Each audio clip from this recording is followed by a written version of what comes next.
Hello বন্ধুরা, study motivation YouTube চ্যানেলে তোমাদের সকলকে স্বাগত। আজকে আমি তোমাদের সামনে স্বাধীনতা দিবসের একটি সুন্দর বক্তব্য তুলে ধরব। সকলকে শুভ সকাল। আজ আমরা এখানে একটি বিশেষ দিন অর্থাৎ স্বাধীনতা দিবস উদযাপন করতে এখানে উপস্থিত হয়েছি। এটি এমন একটি দিন যখন আমরা আমাদের স্বাধীনতার জন্য লড়াই করা সাহসী বীর শহীদদের স্মরণ করি এবং সম্মান জানাই। প্রায় 200 বছর ধরে আমাদের প্রাণের প্রিয় দেশ ভারতবর্ষ ব্রিটিশ শাসকের অত্যাচারে অত্যাচারিত হয়েছে।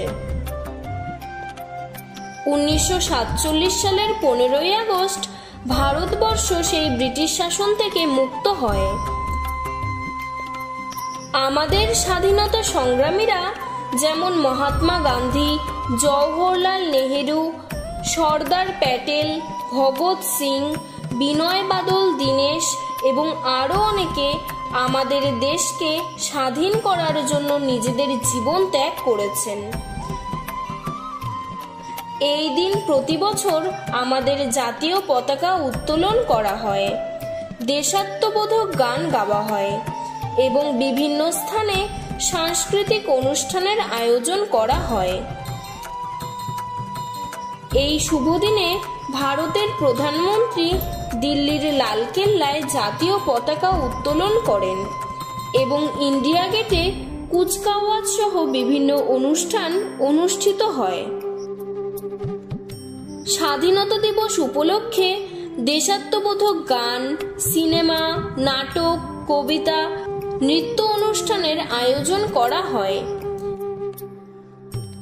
এই শুভ দিনে আমরা সকলে শপথ গ্রহণ করি যে আমরা একে অপরকে সাহায্য করব, আমরা দেশকে রক্ষা করব, দেশকে পরিষ্কার পরিচ্ছন্ন এবং সবুজ রাখব। আপনাদের সকলকে আরও একবার স্বাধীনতা দিবসের শুভেচ্ছা জানিয়ে আজকের বক্তব্যটি আমি এখানেই শেষ করছি। ধন্যবাদ। জয় হিন্দ, জয় ভারত।